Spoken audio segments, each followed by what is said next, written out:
BJP के fire brand नेता और भगवाधारी योगी आदित्यनाथ की दिल्ली चुनाव में ग्रैंड एंट्री होने जा रही है।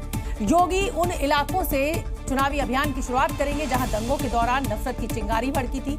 ऐसे में अब योगी का उन तमाम विधानसभा सीटों पर हिंदुत्व की अलख जगाने वाले हैं जिसका एकमुश्त फायदा सीधे तौर पर बीजेपी प्रत्याशियों को संभव है। तो आम आदमी पार्टी, कांग्रेस और एमआईएम योगी के मिशन से टेंशन में है, क्योंकि इस चुनाव में योगी आदित्यनाथ सामाजिक समरसता का संदेश देंगे। जाति से अलग बात सनातन धर्म की होगी और चुनावी मंच से हिंदुओं को एकजुट करने का पैगाम दिया जाएगा। सनातन धर्म का सम्मान करो, सनातन धर्म सुरक्षित है तो दुनिया में सब कुछ सुरक्षित है। दिल्ली के दंगल में योगी की एंट्री उस वक्त हो रही है जब चुनावी सरगर्मियां पीक पर हैं। विकास और मुफ्त की योजनाओं की बारिश हो रही है। ऐसे में बुलडोजर वाले बाबा यूपी मॉडल से दिल्ली में बीजेपी को विजय मॉडल दिलाने के लिए ताल ठोकने वाले हैं, जिससे अब विरोधियों के भी कान खड़े हो गए। दिल्ली में योगी की रैली से सिर्फ आम आदमी पार्टी नहीं बल्कि कांग्रेस, एआईएमआईएम के खेमे में भी हलचल मच चुकी है। ओवैसी के दंगाई नेता सत्ते में आ चुके हैं क्योंकि बीजेपी ने 23 जनवरी से चुन कर योगी आदित्यनाथ की रैली प्लान की है। सीएम योगी दिल्ली में 12 जनसभाएं करेंगे। किराड़ी, उत्तम नगर, जनकपुरी से इसकी शुरुआत होगी। उसके बाद गोंडा, शाहदरा, द्वारका में भी जनसभा करेंगे और रैलियों की लिस्ट में बिजवासन, पालम, राजेंद्र नगर, पटपड़गंज जैसी सीटें भी शामिल हैं, जहां जनता से बीजेपी उम्मीदवारों के पक्ष में वोट की अपील करेंगे। इस चुनाव में न सिर्फ बीजेपी 26 साल बाद कमबैक करने के मकसद से मैदान में है, बल्कि इस चुनाव में बीजेपी की प्रतिष्ठा भी दांव पर लगी है और इसे बचाने के लिए बीजेपी ने योगी के सहारे ट्रम्प कार्ड खेल दिया है। दिल्ली के चुनावी शोर में कौन कितना अमीर है, अब इसकी बात करते हैं, क्योंकि नई दिल्ली सीट से चुनाव लड़ रहे अरविंद केजरीवाल और प्रवेश वर्मा एक दूसरे की संपत्ति का ब्यौरा अब जनता के सामने परोस रहे हैं। सवाल पूछ रहे हैं कि आखिर खुद को आम आदमी का नेता बताने वाले इतने अमीर कैसे हो गए, कैसे उनकी प्रॉपर्टी तेजी से बढ़ने लगी। अब इन्हीं सवालों को लेकर बीजेपी और आम आदमी पार्टी आमने सामने है। और परवेश वर्मा पर अटैक आप नेता सौरभ भारद्वाज की तरफ से हुआ। उन्होंने परवेश वर्मा की प्रॉपर्टी के वो सारे कागजात सामने ला दिए जिसके मुताबिक वो करोड़ों के मालिक हैं। 3 करोड़ 20 लाख से 96 करोड़ 50 लाख पे पहुंचे हैं माननीय सांसद जी 5 लाख के अंदर 5 साल के अंदर। और इनके जो टोटल एसेट्स हैं, तो जो अगर मैं आपकी सिर्फ इनकी मूवेबल एसेट्स के अंदर इनकी परसेंटेज ग्रोथ बताऊं तो बड़े बड़े बिजनेस हाउस जो है और बड़े बड़े जो बिजनेस स्कूल हैं वो इनके घर आ जाएंगे कि ये आप हमारे स्टूडेंट्स को भी सिखाओ कि कैसे होता है जादू। इनका 2915% ग्रोथ है। दरअसल नामांकन में सिर्फ परवेश वर्मा ही नहीं बल्कि अरविंद केजरीवाल ने भी अपनी संपत्ति का ब्यौरा दिया है, जिस पर परवेश वर्मा सवाल उठा चुके हैं और उनके शान और शौकत पर निशाना साध चुके हैं। जो कहते थे मैं गाड़ी नहीं लूंगा, बंगला नहीं लूंगा, सिक्योरिटी भी नहीं लूंगा, आज उनके साथ में 50 गाड़ियां चलती हैं और 50 गाड़ियों में 400 पुलिस के लोग चलते हैं। ऐसे में अगर परवेश वर्मा और केजरीवाल की संपत्ति को समझे तो परवेश वर्मा के पास करीब 90 करोड़ की कुल संपत्ति है, तो अरविंद केजरीवाल के पास 1 करोड़ 73,46,000 के करीब संपत्ति है। परवेश वर्मा की पत्नी के पास करीब 17 करोड़ 53 लाख की संपत्ति है, तो वहीं केजरीवाल की पत्नी के पास 1 करोड़ से ज्यादा की संपत्ति है। और इसी संपत्ति को लेकर परवेश वर्मा आम आदमी पार्टी के निशाने पर है। तो बीजेपी भी अपने अंदाज में खुद को आम आदमी पार्टी का नेता बताने वाले अरविंद केजरीवाल पर हमलावर है। दिल्ली चुनाव में रोहिंग्या बांग्लादेशी का मुद्दा फिर से जोर पकड़ चुका है। बीजेपी घुसपैठिए को खदेड़ने की बात कह रही है और सरकार बनने पर सबसे पहले डिटेंशन सेंटर बनाने का ऐलान कर चुकी है। क्योंकि सैफ अली खान के हमलावर का बांग्लादेशी कनेक्शन निकलने के बाद बीजेपी के निशाने पर आम आदमी पार्टी आ गई और दावा किया जा रहा है कि इन बांग्लादेशियों के खिलाफ सबसे पहले दिल्ली में सफाई अभियान चलाया जाएगा।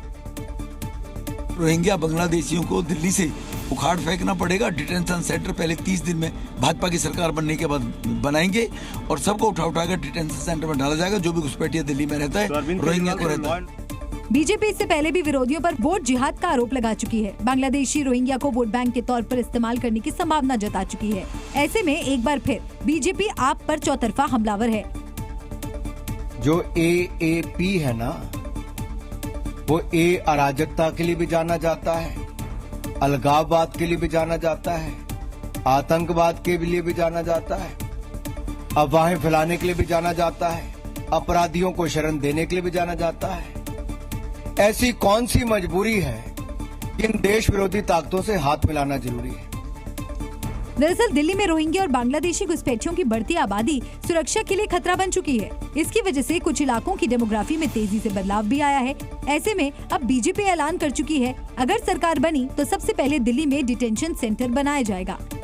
एक दिन पहले अरविंद केजरीवाल नई स्कीम लेकर आए थे, सफाई कर्मचारियों को मकान दिलाने की स्कीम। अब आम आदमी पार्टी के इसी सरकारी दांव पर तनाव बढ़ चुका है। बीजेपी के नेता अब जमीन पर उतर चुके हैं और मौजूदा सरकारी फ्लैट्स का रियलिटी चेक कर दिखा रहे हैं। दिल्ली में ये वो सरकारी फ्लैट्स हैं जिसकी हालत जर्जर हो चुकी है। जमीन पर बिल्डिंग खड़ी है, लेकिन रखरखाव नहीं होने की वजह से पेड़ पौधे उग चुके हैं। अब इन्हीं तस्वीर के जरिए बीजेपी आम आदमी पार्टी को निशाने पर ले रही है।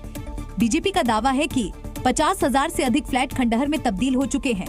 केंद्र सरकार का 60% से ज्यादा पैसा इन फ्लैट्स में लगा है। ये फ्लैट सफाई कर्मियों को दिए जा सकते थे, लेकिन केजरीवाल जानबूझकर बाधा डालते रहे हैं। यानी जिन सफाई कर्मियों के लिए अरविंद केजरीवाल ने केंद्र सरकार से सब्सिडी पर जमीन मांगी और उस पर मकान बनवाने का दावा किया, अब उसी मकान पर घमासान मच गया है। आज जब चुनाव सर पर है तो फिर घोषणा कर रहे हैं कि मैं गरीब लोगों को मकान दूंगा। अरे ये 50,000 फ्लैट बने पड़े हैं भाई। अगर तुम अपनी जिद छोड़ दो, अहंकार छोड़ दो, तो मोदी सरकार आज इनको ठीक करके देने को तैयार है। लेकिन इसकी जिद के कारण गरीब लोग सड़क पर सोने को मजबूर है। साफ है बीजेपी इसके लिए अरविंद केजरीवाल को जिम्मेदार मान रही है। तो आम आदमी पार्टी चुनाव जीतने के बाद नए फ्लैट्स देने का वादा कर रही है। अब जनता को तय करना है किसके दावों में कितना दम है। एक सीट, 40 स्टार प्रचारक और साख पर 2 दिग्गज चेहरों की प्रतिष्ठा। ऐसा लग रहा है कि उत्तर प्रदेश पॉलिटिक्स की वो प्रयोगशाला बन गया है जहां हर कोई अपने अपने प्रयोग कर रहा है। समाजवादी पार्टी ने मिल्कीपुर के लिए प्रचारकों की लिस्ट जारी कर दी है। आप जानकर हैरान रह जाएंगे कि एक सीट पर प्रचार के लिए 40 स्टार प्रचारक बनाए गए हैं, जिसमें अखिलेश यादव, डिंपल यादव का नाम शामिल है। इसके अलावा शिवपाल यादव को भी स्टार प्रचारकों की लिस्ट में रखा गया है। विधानसभा में नेता प्रतिपक्ष माता प्रसाद पांडे का भी नाम शामिल है। लेकिन सबसे चौंकाने वाला नाम है आजम खान। जेल में बंद आजम खान क्या प्रचार करने पहुंचेंगे? अगर नहीं तो अखिलेश यादव आजम के जरिए क्या संदेश देना चाहते हैं? मिल्कीपुर में आजम के जरिए अखिलेश कौन सी सियासत साधना चाहते हैं, ये राजनीति में दिलचस्पी रखने वाले हर शख्स को समझना चाहिए। मिल्कीपुर से पहले 9 सीटों पर जब उपचुनाव हुआ था तो कुंदरकी में बीजेपी ने एक प्रयोग किया। 65% मुस्लिम मतदाता वाली सीट पर बीजेपी के भाईजान मॉडल ने ऐतिहासिक विजय दिलाई। मिल्कीपुर में भी वोटर करीब 30,000 के आसपास हैं। अखिलेश नहीं चाहते कि नेक टू नेक फाइट में एक भी वोट का गणित बिगड़े। शायद यही वजह है कि सपा के स्टार प्रचारकों की लिस्ट में आजम खान का नाम भी शामिल है। हालांकि हैरान करने वाली बात यह है कि ना तो अखिलेश आजम का जिक्र करते हैं, न जेल में उनसे मिलने पहुंचते हैं। बस उन्हें कागजों में याद रखा जाता है, जैसे लिस्ट में आजम का नाम। हालांकि सपा के 40 स्टार के जवाब में बीजेपी से पहले आरएसएस का कैडर एक्टिव हो गया है। बीजेपी यहाँ कुंदरी मॉडल को एक्सटेंड कर नया प्रयोग कर रही है। बीजेपी के पास अब दलित कैंडिडेट हैं। सवर्ण वोटर पहले भी बीजेपी के साथ हैं। ऐसे में बीजेपी मुस्लिम वोट में भी सेंध मारने की कोशिश करेगी और इसके लिए पार्टी ने कई मंत्रियों को मैदान में उतार रखा है। यानी भले ही सपा की जैसी स्टार लिस्ट बीजेपी ने ना जारी की हो, लेकिन एक बात तो साफ है, ग्राउंड पर बीजेपी के भी उतने ही चेहरे मोर्चा संभाले हैं जितने चेहरों को उतारने का अभी तक अखिलेश सिर्फ प्लान बना रहे हैं। योगी के मंत्री और निषाद पार्टी के अध्यक्ष संजय निषाद के एक बयान से उत्तर प्रदेश की पॉलिटिक्स में भूचाल आ गया है, या यूं कहें कि बीजेपी में बवाल मच गया है, क्योंकि निषाद ने ये दावा कर सनसनी फैला दी कि बीजेपी में विभीषण है। अब सवाल उठता है कि यूपी बीजेपी में विभीषण कौन है? संजय निषाद किस विभीषण को लोकसभा में हार का जिम्मेदार बता रहे हैं, जरा ये भी जान लीजिए। विभीषण वही है ना जो सपा बसपा में रहे तो निषादों का हिस्सा लूटा जा रहा था, मलाई खा रहे थे। अब फिर यहाँ भी आ गए तो जहाँ थे वहाँ डूब गई सपा बसपा कांग्रेस। अब यहाँ आ रहे इसको भी डुबा रहे हैं। अब भाजपा में रहकर भाजपा के विरोध में वोट डलवाए उसे भी विभीषण कहा जाएगा ना। यानी एसपी बीएसपी से आए नेता ही अगर संजय निषाद के निशाने पर हैं, तो यकीन मानिए आधी यूपी बीजेपी सवालों में आ जाएगी। खैर नाम तो नहीं गिनाएंगे, लेकिन इतना जरूर बताएंगे कि संजय निषाद के इस बयान के मायने क्या हैं। हो सकता है संजय निषाद किसी समकक्ष ताकतवर नेता से लड़ रहे हों। हो सकता है कि संजय निषाद बीजेपी पर प्रेशर बनाने की कोशिश कर रहे हों। हो सकता है कि संजय निषाद 2027 की गोलबंदी करने में जुट गए हों। जो भी हो, एक बात तो साफ है कि संजय निषाद ने गेंद बीजेपी के पाले में फेंक दी है। जो छेदा करने वाले हैं उन्हें उठाकर फेंकना पड़ेगा। इसलिए भारतीय जनता पार्टी बड़े भाई है, हम तो नाविक हैं, हम लोग हैं, बड़े भाई की जिम्मेदारी बनती है कि जो छेदा करने वाले हैं नाव में उन्हें उठा के भगाए। यानी एक तरह से ये बीजेपी विनम्र वार्निंग भी कि भाई नुकसान इसी ने कराया। लेकिन सवाल ये है कि बीजेपी ने कथित विभीषण को बाहर ना किया तो संजय निषाद क्या करेंगे? क्या 27 में अलग चाल चलेंगे या सत्ता से साथ जुड़े रहेंगे?